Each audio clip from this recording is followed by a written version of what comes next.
appearances, please? I'm here, Your Honor. May it please the court, the state appears by Gillette County. And you're Isay Upload, correct? Correct. Yes, I'm here. Thank you. All right, Mr. Kirvin, there was an earlier date where you failed to appear. A warrant was issued. You were picked up on that. You posted bond. The court order was for you to appear at the sheriff's office, which you've done. So we'll move on. Today was set for a pretrial. At an earlier hearing, you had pled not guilty, or plea of not guilty had been entered on your behalf. I have reviewed the file. There was a document entitled Notice of Special Appearance by Affidavit. Mr. Kirvin, did you file that? Yes, sir. All right. I have reviewed that. Ms. Gillette, do you wish to make a comment on it before I rule? I do not, Your Honor. Very well. Mr. Kirvin, is there any brief statement that you want to make in support of your motion? Oh, well, I want to ask a couple of questions before we get on to anything. You can start. Okay. Yes, I want to know what I'm going to be tried, jurisdiction I'm going to be tried under. Is it going to be civil or is it criminal? I think we went through this before, and you're charged in the state of Kansas, and this is the Elk County District Court. Okay. So you are charged with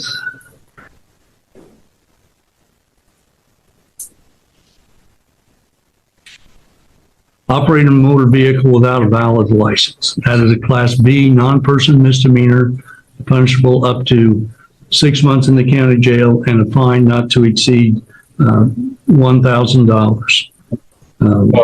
Yes, I still don't understand it. I don't understand. Is that a criminal or is that a civil? Like, is that a criminal? Well, Mr. Kirvin, I've seen these motions before. I think you well understand where you're charged and what you're charged with. So let's not fool each other here or play games, please. No, I'm not playing any games. This so I can properly defend myself because criminal and the civil, there are two different ways of doing things. In order to properly defend myself, all I have to know which one am I going to be tried against. You are charged in a traffic matter that is treated as a criminal. You would have the right, all the same rights that I mentioned earlier when I went through the rights. You would have the right to a trial by jury or court if you make the timely and appropriate motion in writing for the jury. Otherwise, it would be a bench trial. The duty would be on the state to prove you guilty beyond a reasonable doubt. Okay. And you said it would be a criminal matter, you said? I mentioned that already, how it's treated. It's a traffic case. Okay, that's what I was asking, just to verify. So if it's criminal, if it's under the criminal, then it has the court grants this under Article 6 to jurisdiction under the criminal matter. Okay, Mr. Kirvin, I have read through your motion. I disagree with your assertions of the law. Your motion is denied. We will set this matter for trial. Are you going to be representing yourself, or are you going to hire an attorney? Well, before I go to trial, I have to know what's some questions I really have to have answered before I can enter anything, so I can properly defend myself. I've answered the questions that are appropriate. Now, your motion and the things that you have in there, again, they're not accurate statements of law in regards to these type of proceedings. Your motion is denied. So we're going to set this matter for trial. Okay. I need to know if you are going to be represented yourself, or are you going to be hiring an attorney? Can I ask, what is the reason for my motion to be denied? I've already ruled on it. It's not applicable law to this case. So, and your assertions of what the law is are inaccurate to a large degree. So, I'm not going to go through line by line to do that. No, I'm just trying to see to understand which ones you're referring to, so I can understand what was wrong, so I can know which one you're stating that's inaccurate so I can have an understanding. All right. So my question is, are you going to represent yourself or are you going to hire an attorney? Well, before we get to that, I have to know how to defend myself. All right. We're going through this cycle here, and I'm not going to play the game. No, I'm not. Sir, be quiet. Hmm. You're here for a pretrial where you're not being responsive to my questions. If you want to have an attorney, you have the right to have an attorney. If you wish to be represented by counsel and if there's any risk to jail, typically there are times where there is a jail sentence that gets attached to this charge. You can apply to the court. If you meet the criteria, I'd appoint an attorney to represent you. Like I told the gentleman before you, that doesn't mean that you're going to be free. You also have a right to represent yourself. Those are the choices that you have. So you can hire an attorney, you can apply for one, or you can represent yourself. It's one of those three. Which one are you going to do? Well, from my understanding, once jurisdiction is challenged, it's on to the plaintiff to prove the jurisdiction on the record. That's at a trial. One of the issues that the state would have the burden of proving is that this occurred in this jurisdiction, which is Elk County, Kansas. That's a question of fact for the trier of fact.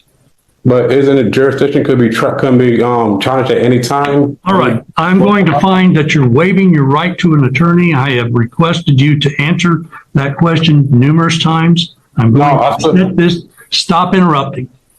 I'm going to set this matter for trial. Before you do that, I haven't answered my question. I'm trying to understand to come to a conclusion to see how I'm going to handle my case. All right. I'm you have been asking questions that are not relevant to these proceedings, and I think you're aware of that. I've seen these motions before. I've seen the people try to do exactly what you're trying to do now. We are not going to piecemeal this out. I've answered your questions. And I'm setting this matter for trial. That would be in person at the Elk County Courthouse. Sarah, we need to have a 2-hour, stop talking. Mm-hmm. We need to have a 2-hour setting. Can you correctly reflect that this court plans to bring a case against me, which it does not, will not let me know which I'm going to be facing against? Because I'm just asking a question to get a proper understanding what's going against me. I'm not understanding the jurisdiction of this, the jurisdiction I'm going to be tried under. That's all I'm asking, just to get some type of clarification. That's it. I'm not playing the games. This is a serious matter. This is a court date. I came all this way to understand, to see, how it's going, to properly defend myself. I'm not trying to waste your time. Not going to argue with you about it. I'm not here to argue either, Arne. I'm listening to what you're saying. I don't want to, I heard everything. It just, I want to understand what's going on. And if it's how does the trial work if I don't? You need to be quiet now. Sarah? I have one question. Sarah, no. Mr. Kervin, I told you need to be quiet now. Sarah, do you have a date for trial, please? I have a question. If I don't want to do a trial, what's the other option? Okay, Mr. Kervin, I'm waiting for the clerk to give us a court date, please. Yeah, that's nothing further. I'm asking. You need to, because Mr. Kervin, if I have to tell you one more time, you need to be quiet. I'm going to find you in contempt. Yes, Judge, we can do the morning of October 28th at 10 a.m. October 28th at 10? Yes, sir. Okay, our trial will be October the 28th at 10 a.m. That will be at the Elk County Elk County Courthouse. Mr. Kervin, as I've explained to you, you have the right to be represented by an attorney. That is, if you wish to ask them questions, obviously that's appropriate to do. If you're going to represent yourself, we're going to be going with what the rules are here in Kansas, not something that you've read online or in line with what you filed. So if I strongly represent or indicate that people are better off being represented by counsel, but that's your choice. But you understand what the potential penalties are. And if you're representing yourself, you're going to be held to the same standard as an attorney. in regards to, being responsive and how you conduct yourself and how you present your case. Well, I was asking about my fines. If I want to not do the trial thing, how was a fine, or does it have to be set for a trial in order to, like, that's what I'm asking. All right. If you're wanting to plead guilty, you can. If you want to plead no contest, where you're not pleading guilty, where you're not admitting to it, but you're also not challenging what the state has done, you have the right to do that as well. Yeah, that's why I was saying I wasn't challenged. I was just trying to understand. So how much is the fees or whatever once that's settled, would that take care of everything? And I'll need to know like the amounts for whatever it is. Well, I have told you what the maximum penalties are. I don't negotiate with people. I don't tell them what the sentence is in advance. I'm required to tell people what the maximum penalties are. Okay, so you said the penalty was jail time, but you didn't say the cost. I said that I said that on a Class B misdemeanor, which this is, the punishment is up to 6 months in the county jail and a fine not to exceed $1,000. Court costs on this type of case are $108. There can be other things that are assessed as well. If a person was taken into custody, generally there's a processing fee of $45. Additionally, if somebody is found guilty, if they're placed on probation, there's a fee that goes along with that. There's various things that occur with that. But as far as the penalty section, I've advised you what the maximum penalties are. Okay, so for the fees will be like, you said like 1,000 and then about 40, so like about almost I said that the maximum penalty is 6 months in the county jail and a fine not to exceed $1,000. Okay, so do you have a number for me so I can see if I'm able to pay to see how much I would if I can even... Okay, Mr. Kervin, what you're doing is asking me to give the sentence before you pled guilty. We don't do that. I've explained that. If I do the no contents is what, so I'm not arguing with you, I'm just, if you said no contents is not an argument. So if I do no contents, what am I looking towards? No contest. It's the same penalty. A no contest, you're not challenging what happened. What happens then is we ask for the state to proffer what their evidence would be. That means they make a statement to the court. If the factual basis that they recite, if that was their evidence at trial, then a person is found guilty. It's not a situation where you get to contest that. If you're wanting to contest what the charge is, that's what a trial is. Okay, yeah, that's why if I want to do the no contents, I want to see what the state would have to say. That's what I'm trying to see if we can take care of this and resolve this, because I'm not arguing with the courts. All right. Have you been in contact with the county attorney's office prior to the court proceeding? No, just today, just right now. I believe I sent a copy of my documents, but I haven't spoke to them anything about anything else. All right. The court is not a part of any negotiations that can occur between the person charged and the county attorney's office. Ms. Gillette, are you willing to speak with him if I call a brief recess? Sure. I didn't hear your response, Ms. Gillette. Sure. Yes. Sure. Okay. Mr. Kervin, if you want to speak with the county attorney about what her recommendations would be, I'm going to do what they call a breakout. And so we'll be putting this case on pause. On the screen will ask for the person to click it for the breakout room. Then that's basically a private conversation with whoever's there in the room with you and then the county attorney. It's not being broadcast out. It's not something that I hear. So I'll grant a brief continuance. We'll be in recess for that. And if the clerk would do the breakout room, please. Okay. All right. The record will reflect that both the defendant and the state have returned from the breakout room.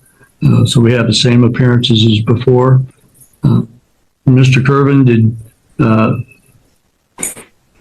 you get an opportunity to speak with Ms. Gillette?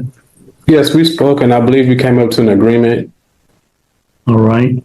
Ms. Gillette, is that correct? Yes, Your Honor. And what's the agreement as you understand it? He's going to plead no contest to driving without a driver's license. And my recommendations are going to be a $100 fine, court costs, no jail sentence, pay in 60 days. And that if he doesn't pay, his license would be suspended. He does have a cash bond that he paid cash. He would consent to any fines and costs being taken from his cash bond. There's a form he'll need to sign at the county district court office over here, and then any difference would be refunded to him. So he does have the money here, and it will be paid out of the cash bond he has on file. I did look up, I believe it is a cash bond, and the difference would be refunded to him. Those are going to be my recommendations. Okay, so you're recommending a $100 fine and court costs, is that correct? Correct, Your Honor. All right. Mr. Kervin, is that your understanding of the agreement? Yes, sir. Okay. Mr. Kervin, you need to understand, like I mentioned before, the court is not part of the plea negotiation process. So I'm not bound to follow the recommendations that the parties make, even when they've agreed to it. The court could sentence you to the maximum that I told you. I'm not saying that's what I'm going to do, but you need to understand that legally is possible. Yes, sir. Okay. With that in mind, is that correct? You still wish to proceed with a no contest plea? Correct. All right. Do you understand that with a no contest plea, you'd be waiving your right to a trial? Correct. All right. And has anybody forced or coerced you in some fashion to make this decision? No, sir. Very well. Ms. Gillette, what would the state's evidence be if this matter were tried? Yeah, the defendant was driving home from Greenwood County. He had a case up there, and as he was driving home, he was stopped here in Elk County. They did not know that he had been in court up at Greenwood. He was stopped by Deputy Mike Nelson on February 6, 3:30 p.m. on Highway 160 and 99 Junction. He was driving a 2007 BMW with a Texas plate. He had no driver's license. I don't know if he just hasn't renewed it and it's expired. Oh yeah, I do. It was expired. And he has not renewed his license. So his license is considered expired. So he had no DL, and we charged him under 8-235. All right. I do find that there has been a factual basis that support the charge, and I do find the defendant guilty on his no contest plea. We'll proceed at this time to sentencing. Does the state have any additional statements that you wish to make? No, Judge, just the fine, court costs, and apply his bond and refund the difference. All right. Mr. Kervin, are there any statements you'd like to make before I pronounce sentence? No, sir. Okay, Mr. Kervin, do you have your driver's license now? It's just an occupational license that I used to go back and forth from work, but not an actual license. It's just like kind of like a work permit type of thing. And but I'm not driving. I came here with my family member to bring me here to come to this court. Okay. I'm not familiar with, is it Coolidge, Texas that you live? Yeah, I'm in San Antonio now, but that's where I was staying at before. Okay. At the time. All right. Texas requires a driver's license. And Kansas and Texas are a lot like each other in the sense that most people to get to and from work and so forth need to be able to drive. I strongly encourage you to get a proper driver's license. I'm going to pronounce sentence now. I'm going to impose a $100 fine, and I'm going to assess court costs in the amount of $108, which is the statutory amount. I've considered giving you a jail sentence. I'm declining to do so. So there's not a jail sentence imposed. However, I am going to require that this be paid. And you have cash bond that's here in Elk County, or did you post that down in San Antonio? It was Republic. It was in Kansas. Where I got picked up. I think it was Republic County or something. I brought bailed out there. Let me check with the clerk in a minute and see if they've got that transferred up here now. Sarah, can you answer, is there a cash bond on hand for Mr. Curvin? Yes, sir. We do have a cash bond posted for him. And is it in excess of $208? Yes, sir. It was $2,500. All right. Okay, so Mr. Curvin, following this hearing, I'm going to order that you pay that today. You have the cash bond on hand. You can come over to the clerk of the district court. They've got some paperwork for you to do in regards to that. So you'll be paying the $208. They'll be refunding the other funds to you, and that will complete this case. Again, I strongly encourage you to get a driver's license.